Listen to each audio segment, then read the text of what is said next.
بسم اللہ الرحمن الرحیم۔ یہ سوال ہے، ایک انسان کی جان بچانے کے لیے اگر ڈاکٹر کے کہنے پر گردہ ڈونیٹ کرنا پڑے تو یہ عمل کیسا ہے؟ ان الحمد للہ والصلاۃ والسلام علی رسول اللہ وبعد۔ نبی علیہ الصلوۃ والسلام کا فرمان ہے، من قرب عن مسلم قربتاً قرب اللہ عنہ قربتاً من قرب یوم القیامہ او کما قال علیہ السلام۔ اگر کوئی شخص کسی مسلمان کی دنیا کی کسی تکلیف کو دور کرنے کے لیے کوشش کرتا ہے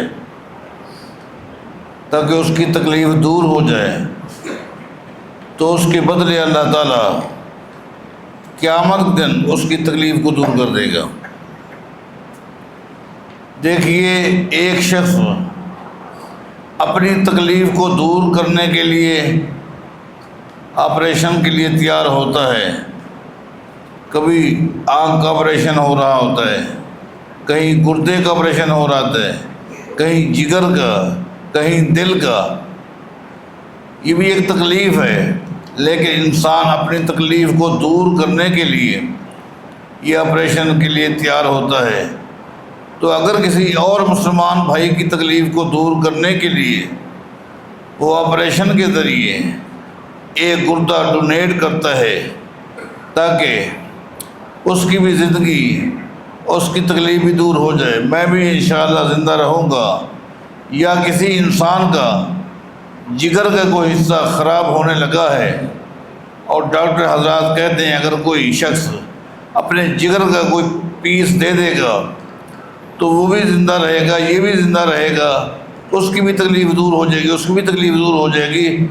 تو میں سمجھتا ہوں اس تکلیف کو دور کرنے کے لیے وہ یہ قربانی دیتا ہے تو یہ جائز ہے، اس کے لیے ممانعت نہیں ہے۔ ہاں، البتہ جو انسان فوت ہو جائے، اس فوت شدہ انسان کا آپریشن کر کے اس کی آنکھ یا اس کا دل یا جگر نکالنا، کسی اور کو دینا، اس کے لیے اہل علم کا شدید اختلاف ہے، اور اکثر اہل علماء کا موقف ہے کہ یہ صحیح نہیں ہے۔ اس کے لیے دلیل کیا ہے؟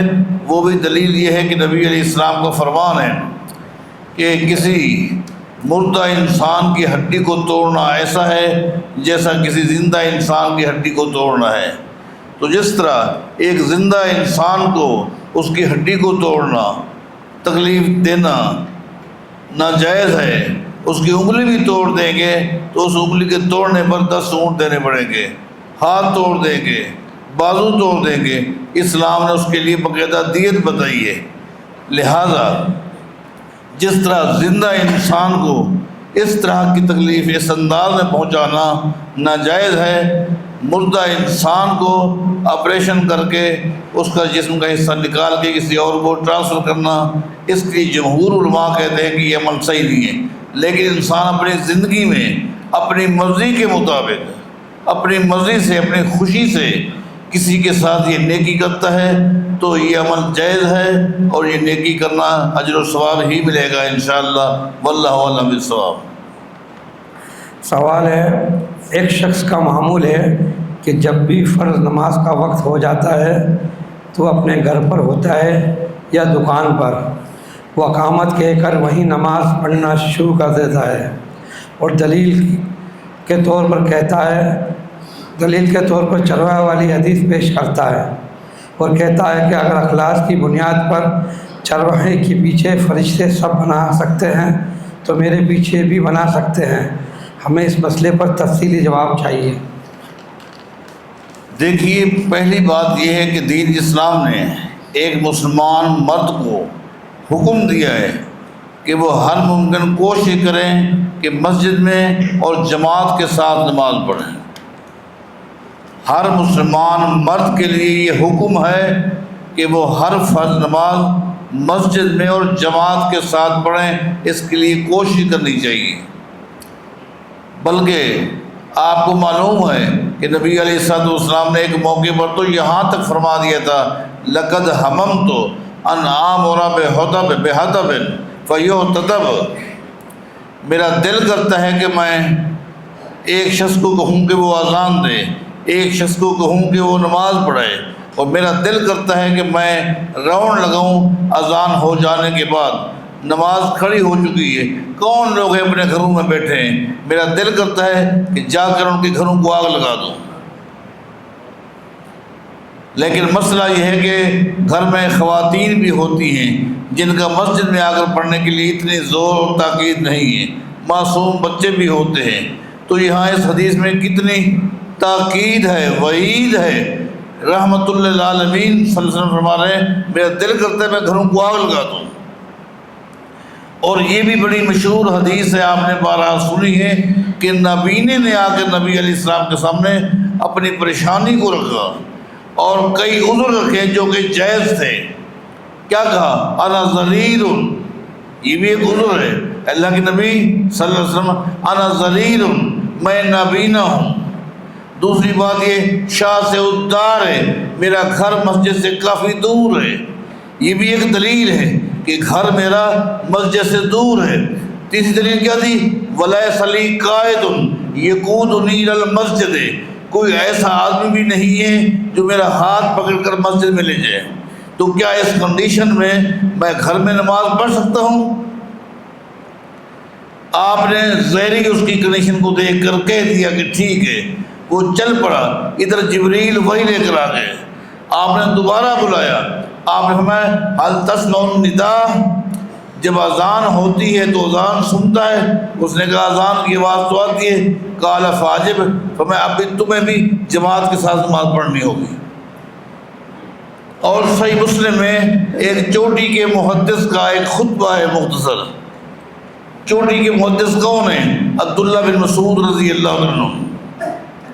وہ ایک دن خطبہ دیتے ہیں اور فرماتے لوگو من سرہ ان یلق اللہ غدا مسلما، اگر تم چاہتے ہو کل قیامت کے تمہاری اللہ سے ملاقات ہو اور اسلام کی حالت میں ہو، مسلمان کی حالت میں تم اللہ سے ملنا چاہتے ہو، فلیحافظ علی ہؤلاء الصلوات حیث ینادی بہن، پھر تمہیں جماعت کے ساتھ نمازیں پڑھنی ہوگی۔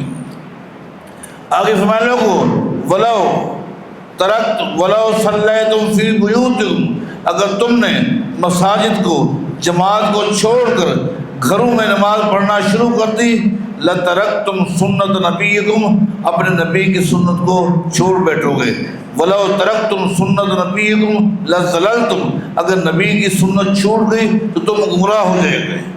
آگے فرماتے لوگو میں نے نبی علیہ السلام کا مبارک دور دیکھا ہے، نبی علیہ السلام کے مبارک دور میں میں ایسے لوگوں کو بھی جانتا ہوں جو حد درجہ بیمار تھے اور چل کر مسجد میں نہیں آتے تھے، پھر کیا کرتے؟ یحاذا بین الرجلین، یہ خطبہ صحیح مسلم ہے، یحاذا بین الرجلین، دو آدمیوں کا سہارا لے کر مسجد میں آتے تھے اور جماعت کے ساتھ نماز پڑھتے تھے۔ تو پہلی بات یہ ہے کہ کوشش کرے ہر مسلمان مرد کہ مسجد میں اور جماعت کے ساتھ نماز پڑھے۔ دوسری بات یہ ہے اگر کوئی شخص جماعت کے ساتھ نماز پڑھنے کے لیے مسجد میں آتا ہے، آگے دیکھتا ہے اتفاق جماعت ہو گئی ہے اور اسے کوئی ساتھی اور مل جاتا ہے جو اس کی طرح لیٹ پہنچا، اس کے ساتھ مل کر جماعت کرا لیں، یہ جماعت ثانیہ ہے، لیکن یہ بات ذہن نشین کر لیں، عظمت کے لحاظ سے اور اجر و ثواب کے لحاظ سے جماعت ثانیہ جماعت اولیٰ کا مقابلہ نہیں کر سکتی۔ اگر آپ یہ سمجھیں دوسری جماعت مل گئی، جس طرح عام روٹین چل رہی ہے کہ دکان پر دو بھائی ہیں، ایک بھائی آپ جائیں اور جماعت کے ساتھ نماز پڑھ کر آئیں، جب آپ آئیں گے میں جاؤں گا، امید کافی ہے میری طرح کے اور بھی آدمی مل جائیں گے، ہم میں بھی جماعت کرا لیں گے۔ لیکن جماعت ثانیہ یا جماعت ثالثہ رابعہ، ہمارے ہاں تو ہر وقت جماعتیں ہوتی رہتی ہیں، یہ ساری جماعتیں جماعت اولیٰ کا عظمت کے لحاظ سے ثواب کے لحاظ سے مقابلہ نہیں کر سکتی۔ تاہم یہ بندہ آیا تھا، اس کو بندہ مل گیا، اس نے نماز پڑھ لی اور جماعت کے ساتھ نماز پڑھ لی، ثواب مل گیا، لیکن وہ اجر اور ثواب اس کو نہیں مل سکا۔ اور اگر یہ شخص جماعت کے ساتھ نماز پڑھنے کے لیے مسجد میں آیا، یہ تیسری شکل ہے، اتفاق جماعت ہو چکی تھی اور اس طرح کا کوئی آدمی نہیں ملا، اگر کوئی اس کے ساتھ مل جائے گا، اس کی نفل ہوگی، اس کے فرض ہوں گے، تو یہ بھی جائز ہے۔ اس کی بھی دلیل موجود ہے کہ نبی علیہ الصلوۃ والسلام نماز پڑھا کر بیٹھے تھے، ایک شخص آیا، اس نے نماز پڑھنی تھی، تو نبی علیہ السلام نے صحابہ سے فرمایا میں یتصدق علی ھذا، میں یتجر علی ھذا، کون ہے جو اس کے ساتھ نیکی کرے، اس کے ساتھ مل جائے تاکہ اس کو بھی جماعت کو ثواب مل جائے۔ ایک شخص کھڑا ہو گیا، جو کھڑا ہوا چونکہ فضیلت میں، شان مقام میں وہ آگے تھا، اس لیے وہی امام بنا۔ وہ کون تھے؟ ابو بکر صدیق تھے رضی اللہ عنہ۔ تو یہ بھی ایک شکل ہے۔ اگر ایسا بھی نہ ہو اور وہ آیا اور نیت جذبہ یہی تھا کہ مجھے جماعت مل جائے گی، لیکن اتفاق ہے اس کو جماعت نہیں ملی، تو وہ اکیلے نماز پڑھ لے۔ لیکن اکیلے نماز پڑھنے والے کے لیے مجھے کہیں یہ حدیث نسائی میں ہے، کہیں اس میں یہ نہیں ہے کہ وہ اقامت کہے، ایسا نہیں ہے۔ بس ٹھیک ہے، اس کو جماعت نہیں ملی، اس کا جذبہ تھا، اکیلے نماز پڑھ رہا ہے، اقامت اس نے کہی یا نہ کہی، یہ قید مجھے کہیں نہیں ملی۔ تاہم اس کے جذبے کی وجہ سے کہ چونکہ وہ جماعت کے ساتھ نماز پڑھنے کے لیے آیا تھا، جماعت نہ مل سکی، اسی جذبے کی وجہ سے اللہ تعالیٰ اس کو بھی جماعت کا ثواب دے دیتا ہے۔ لیکن جماعت مل جاتی، اس کا مقام، اس کا ثواب کہیں زیادہ تھا۔ آخری بات سنیے جو اس میں بتائی گئی ہے۔ چرواہا جو تھا وہ جنگل میں تھا اور وہاں پر کسی بھی آدمی کے آنے کے چانس نہیں تھے۔ ایک ایسی جگہ پر وہ بکریاں چلا رہا تھا۔ حدیث میں جو الفاظ ہیں وہ پہاڑ کی چوٹی کا ذکر ہے، مانا جنگل ہے، پہاڑ کی چوٹی پر بکریاں چلا رہا ہے، اکیلا ہے، وضو کرتا ہے، اذان دیتا ہے، اقامت کہتا ہے، اللہ اس کے پیچھے فرشتوں کھڑا کر دیتا ہے، اس کو جماعت کا ثواب مل جاتا ہے۔ لیکن اگر کوئی شخص اپنے گھر میں بیٹھا ہے، قرب و جوار میں مساجد موجود ہیں، دفتر بیٹھا ہے، دکان پر بیٹھا ہے، قرب و جوار میں مساجد موجود ہیں، اور وہی اقامت کہہ کر اس حدیث کو دلیل بناتا ہے، تو یہ دلیل نہیں بن سکتی، یہ دلیل نہیں بن سکتی۔ ایک بات۔ دوسری بات ہے، اکیلا آدمی اقامت کہہ کر جو نماز پڑھتا ہے، یہ اقامت جو ہے یہ ایک مستحب عمل ہے، یہ ایک مستحب عمل ہے۔ اس مستحب عمل کو دلیل بنا کر اتنی اہمیت والے اعمال کو چھوڑ دینا، یہ لاپرواہی کرنا، یہ بات مجھے سمجھ نہیں آ رہی۔